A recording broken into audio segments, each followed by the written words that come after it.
जिस दिए में बाती लगी हुई है, बाती पूरी जल चुकी है, उसकी राख या उसका काला थोड़ा सा भाग दिए के अंदर रखा है और आपने दूसरी बाती रखकर उसको जला दिया, तो वो जलाया गया जो भाग है लक्ष्मी को क्षीण कर देता है।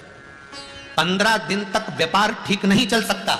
एक बार प्रैक्टिकल करके देख लो। दिए के अंदर अगर कोई बाती जल गई, जलने के बाद ठंडी हो गई, ठंडी होकर उसमें राख पड़ी हुई है, या उसके अंदर कोई काला सा आप गोल बत्ती लगाते तो काला का एक भाग काला काला सा जला हुआ उसके अंदर रह जाता है। कई लोगों की आदत रहती है कि अभी शाम का टाइम तो है, उसको कौन हटाए, उसी में अपन दूसरी बत्ती रख दो, जला दो, उसी में रखकर दूसरी बत्ती जला दो। भाग उसी में पड़ा हुआ है पुराना, और आपने दूसरी बत्ती अगर रखकर जला दी है, व्यापार होगा, व्यवसाय होगा, या फिर घर में रखा हुआ धन होगा।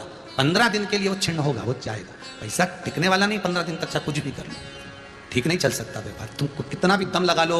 कई लोग कहते भी होंगे कि हमारी दुकान तो 8 दिन तो अच्छी चलती है, 8 दिन के बाद नए क्या हो जाता है, 15 दिन अच्छी चलती, 15 दिन के बाद ना जाने क्या हो जाता है। तो उसमें गलती ढूंढो कि हम गलती क्या कर रहे हैं। तो व्यापार तो अच्छा चल रहा है, ग्राहक भी आ रहे हैं, सब कुछ होता है। जब 15 दिन ग्राहक आते हैं तो 15 दिन क्यों नहीं आते, 8 दिन ग्राहक आते हैं तो 8 दिन क्यों नहीं आते, उसके पीछे तुम्हारा कोई कारण होगा। फिर अपनी गलती को ढूंढो कि हमारी गलती क्या हो रही। तो उसमें आपको वर्णन किया था कि भगवान की बेलपत्री, भगवान का प्रसाद अगर पलंग पर रखा है तो दोषपूर्ण है, वो दोषपूर्ण है। बाबा ने पूछ लिया, इंद्र मैंने माला आपको दी थी, वो माला कहाँ है? इंद्र कहते मैंने तो एरावत को दे दी थी। एरावत से पूछा वो कहाँ है? मैंने तो अपनी मस्ती में फेंक दी, पांव के नीचे आ रही है।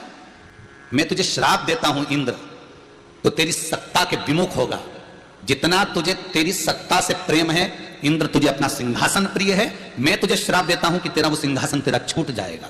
माला का अंतर देखिए, जिस माला को आप लेकर बड़े खुश होते हो, वो माला अगर सही जगह नहीं जाती, जिस भगवान की बेलपत्री को लेकर आप खुश होते हो वो बेलपत्री सही जगह नहीं जाती, जिस प्रसाद को लेकर आप खुश होते हो वो प्रसाद अगर सही जगह नहीं जाता तो उसका फल क्या भोगना पड़ता है वो देखिएगा।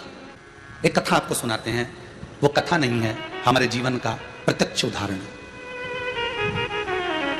प्रत्यक्ष उदाहरण। भवानी मंडी में भंवरलाल जी शर्मा रहते हैं, शायद वो कथा सुन रहे होंगे, मुझे विश्वास है। उनका नियम था, हर महीने वो गोवर्धन नाथ जी की परिक्रमा करने जाते थे, और हमारा भी नियम था, हम गोवर्धन नाथ जी की परिक्रमा हर महीने करने जाते थे। कई बार ऐसा योग बन जाता था कि वो परिक्रमा पे, हमारी कोई पहचान नहीं है, हमारी कोई जान नहीं है। ये भंवरलाल जी का नाम हमको तो बाद में मालूम पड़ा कि ये भवानी मंडी के रहने वाले, वो भी पूछा उनसे, वो भी रो रहे थे तब पूछा गया। ये हकीकत की कथा, ये कोई कथा किसी पुस्तक से नहीं है, ये प्रमाणित था। और उनका नियम था, गोवर्धन नाथ जी की परिक्रमा करते, लगाते, भगवान को शाम के समय पर वो बाबा को राजभोग धराते, गिराता था। खूब भगवान की सत्ता थी, खूब वैभव था, खूब पैसा था।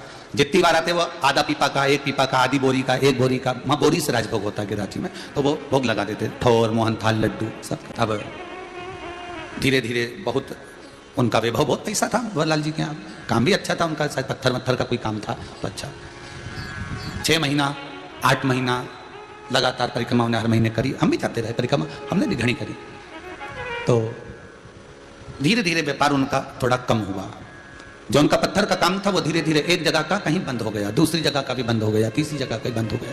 बड़े दुखी हो गए। पूंछरी के लोटे के पहले मुकुट शिला थी, उस मुकुट शिला पर हम बैठे हुए थे और ये भैया निकल कर जा रहे थे, और आज ये दोनों पति पत्नी की आंख में आंसू भरे हुए थे परिक्रमा करते करते। अब मुख से निकल गया, भैया आप कौन हो, क्यों रो रहे हो? और वो भी गिरिराज दादा की शरण में रो रहे। जब व्यक्ति भगवान की शरण में रहता है, भोलेनाथ की शरण में रहता है, ठाकुर की शरण में रहता है, मेरे कृष्ण की शरण में रहता है, मेरे गोवर्धन नाथ जी की शरण में रहता है, मेरे राम की शरण में रहता है, तो उसकी आंख में तो आंसू आना ही नहीं चाहिए, फिर आप क्यों रो रहे? अरे महाराज, धोती तो पहने थे हम, तो कहा अरे महाराज, बहुत पहले की बात है, लगभग हो गए होंगे 8-10 साल, आज याद आई है तो बता दें। अरे महाराज बड़े दुखी हैं, क्या हो गया? हर महीने आते हैं, बाबा बहुत सुनता था, खूब वैभव था, परंतु अब कुछ बचा नहीं है, अब तो भगवान को हम भोग भी नहीं लगा पा रहे, वो स्थिति। फिर भी हम लगाते तो हैं, थोड़ा बहुत जो बन जाते थे। हमने कहा कुछ नहीं, गिरिराज बाबा से विनती करो, ऐसी दशा क्यों लाकर छोड़ दी? दुख दिया है आपने तो सुख भी तो आप दोगे, आप विनती करो बाबा से कि ऐसा समय क्यों लाए हो, ये समय आखिर किस लिए आया?